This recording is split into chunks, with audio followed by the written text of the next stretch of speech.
নমস্কার বন্ধুরা, আজ আমি বানাবো কাঁকরোলের পুর বড়া রেসিপি। তোমরা তো কাঁকরোলের অনেকভাবে পুর বানিয়েছো, একবার এভাবে বানিয়ে খেয়ে দেখবে, অনেক দারুণ লাগবে।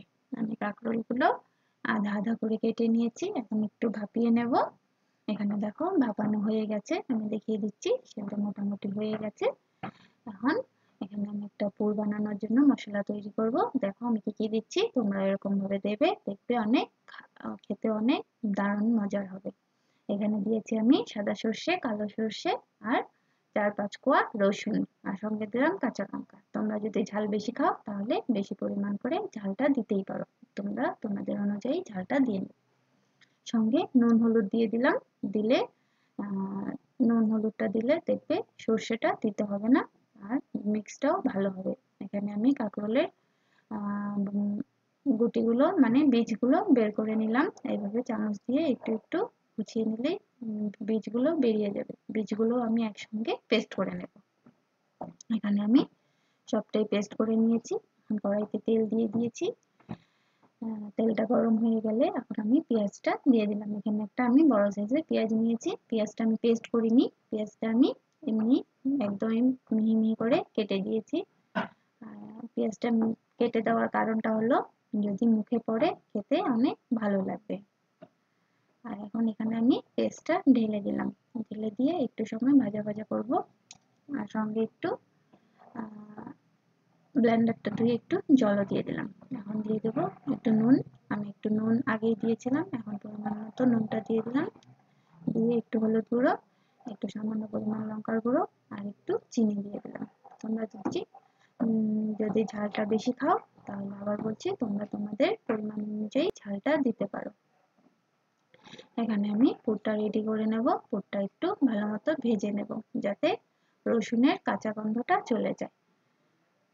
তোমরা কাঁচাও ব্যবহার করতে পারো, কিন্তু এভাবে ভেজে দিলে দেখবে পুরটা খেতে অনেক ভালো লাগবে। এখানে পুরটা পুরোপুরি রেডি হয়ে গেছে, আমি প্লেটে নামিয়ে নিলাম। এখন এখানে আমি পুরটা নামিয়ে নিয়েছি। এখন আমি পুরটা ভরিয়ে নিচ্ছি এভাবে করে। তোমরা সেম প্রসেসে পুরটা এভাবে ভরিয়ে নেবে। আর পুরটা যতটা পুরো করে মানে ভর্তি করে ভরবে, তখন অনেকটাই খেতে অনেক দারুণ লাগবে। এখানে আমি পুরটা পুরোপুরি ভরে নিয়েছি সবগুলোতেই। এখন আমি একটা ব্যাটার তৈরি করে নেব। এখানে নিয়েছি বেসন, চালের গুঁড়ো আর ময়দা। তোমরা শুধু বেসন দিয়েও করতে পারো।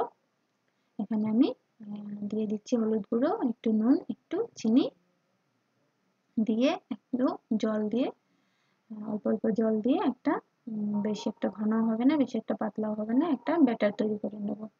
এইভাবে করে আমি ব্যাটারটা তৈরি করে নিয়েছি। এখন কড়াই পরিষ্কার করে আবার কড়াইতে তেলও দিয়ে দিয়েছি। তেলটা গরম হয়ে গেছে। গরম হয়ে যাওয়ার জন্য আমি একটু নুন দিয়ে দিলাম, যাতে কড়াইতে লেগে না যায়। এখন আমি এভাবে করে পুরটা একটু বেসন দিয়ে বেসনটা গুলিয়ে রেখেছি যে ব্যাটারটা দিয়ে আমি এখন তেলের মধ্যে এভাবে দিয়ে দেব।